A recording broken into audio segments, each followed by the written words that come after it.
Compassion or Crime, Medical Aid in Dying, otherwise known as MAID.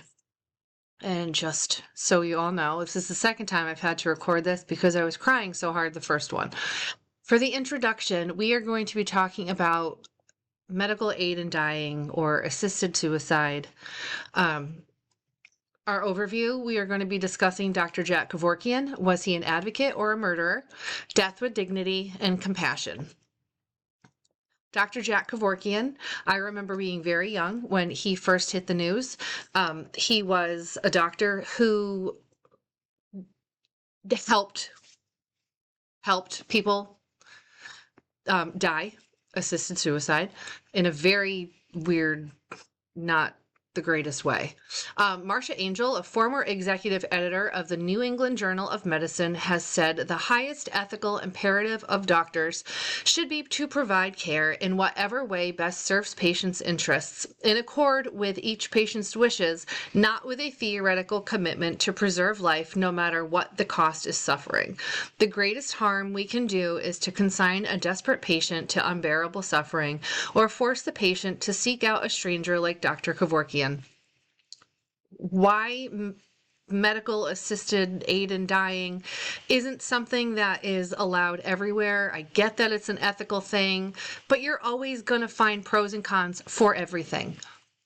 Dr. Jack Kevorkian became the most well-known advocate in the United States for the cause of physician-assisted suicide, having helped an estimated 130 terminally or chronically ill individuals kill themselves between 1990 and 1999. He sparked a national debate on the ethical issues involved in euthanasia or mercy killing. His actions prevented needless suffering for patients in pain, dying with dignity. Others saw his work as a violation of the medical profession's most cherished ethical principles, affirming life over death. Dr. Kevorkian's invention of the suicide machine allowed individuals who were ill to administer a lethal dose of poisons to themselves.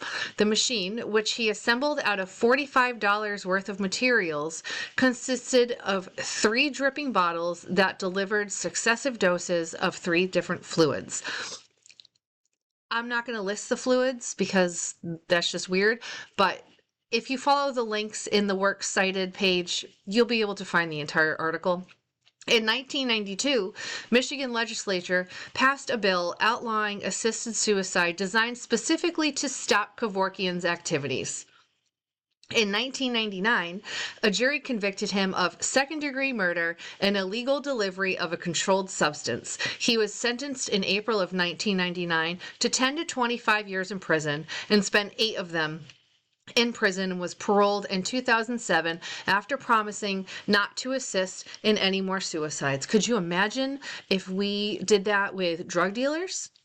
If we put somebody who caused 130 people to overdose in prison? He was just trying to help people. I do not condone the way he did it, but I don't blame him. Although many deplored his actions, Kevorkian increased public awareness of some of the most difficult ethical issues surrounding death and dying. Dr. Kevorkian died on June 3rd, 2011. And here he is, acting as his own attorney, talking during his murder trial on March 23rd, 1999. Terminal patients deserve death with dignity, as does everyone. Everybody deserves dignity. For patients, it's not about the act of suicide or ending their lives. It is about alleviating the suffering from the disease and choosing one's own way of dying with a little dignity. It is about patient empowerment, human dignity, and choice. Everyone should have a choice. If someone is terminally ill, who are we to stop them saying that, no, you can't do that because it might offend some people? This is my friend Sarah, beautiful soul. Today marks 2 years since we lost her to 6 years of cancer battles. She had uterine lining cancer, she had ovarian cancer, and small cell sarcoma. And throughout surgeries and radiation and chemo and meds and prednisone that made her swell up to the size of a balloon, and losing her hair. She had the most beautiful bald head. She had the happiest disposition, even on the hardest days. And if Massachusetts had a medical aid in dying law, I can pretty much promise you she would have taken that route, because the way that she suffered in the end was absolutely horrifying for her husband and her 2 kids to have to watch her go through. She probably would have had a beautiful party in their gorgeous backyard so that everyone could come say goodbye to her. And then she would have chosen when and where. It could have been the beach, it could have been on the couch, but that would have been probably her ideal way to go, not the horrific way that she went. Compassion. The medical profession generally agrees that a physician's central mission in caring for the dying should be to use both personal and medical resources to relieve the symptoms and to maintain the patient's integrity.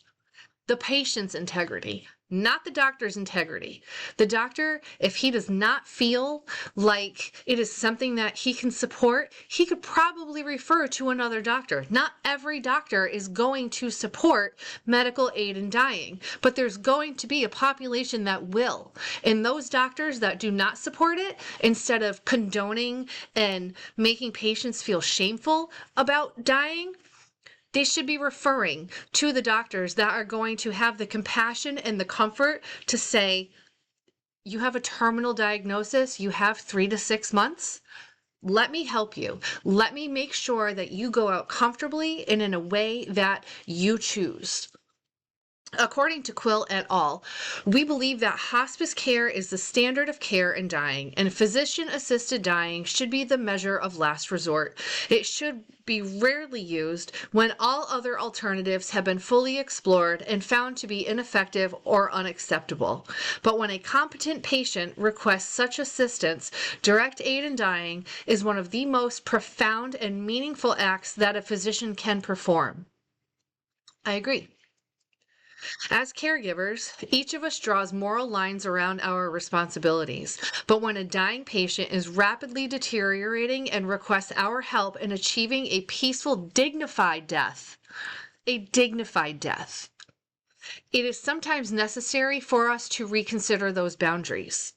Not everybody's going to be comfortable with it.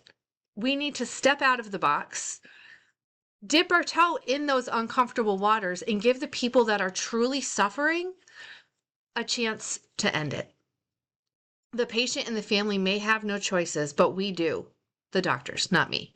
We believe that as caring physicians, we need to challenge our own preconceptions and sometimes set them aside to make sure real choices exist for our patients.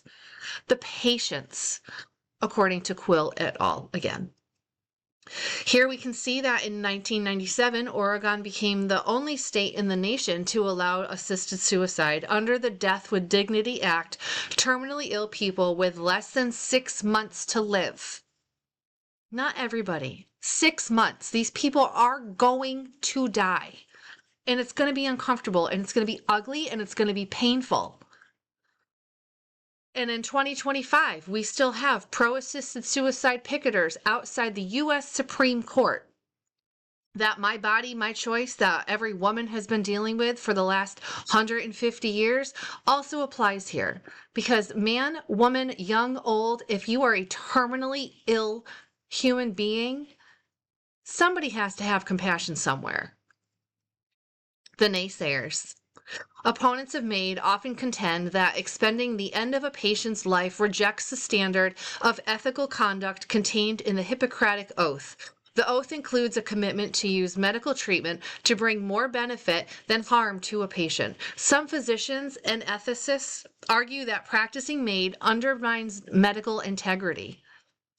We help our animals cross over when they are terminal or suffering or near the end. So why are we going to let Uncle Joe, who has stage 4 pancreatic cancer and Mets spreading to other places where he's going to not be lucid in another 6 weeks, why do we need to allow him to suffer? The response in Fast Facts, as of 2023, MAID was permitted by the state law in all of these states right here, 8 of them. Euthanasia performed in the absence of legal sanction is considered a form of homicide in the United States. No crap. According to the Medical Aid in Dying article. In 2018, Gallup poll found that 72% of respondents agreed that terminally ill patients should have MAID access. However, when the poll question was altered to include the term suicide, support fell to 65%, which is very sad in my opinion. And then the conclusion, it's basic human decency. If we do not want our fellow human beings to suffer, knowing that they have a disease or an incurable health issue where they have a very finite time left to live, why are we allowing them to suffer? Here's my works cited page. Everything that I posted is found here. If you have any questions, comments, or concerns, feel free to reach out. I'm sorry my video went way too long, but this is something that I am very passionate about. Thank you very much. Have a good day.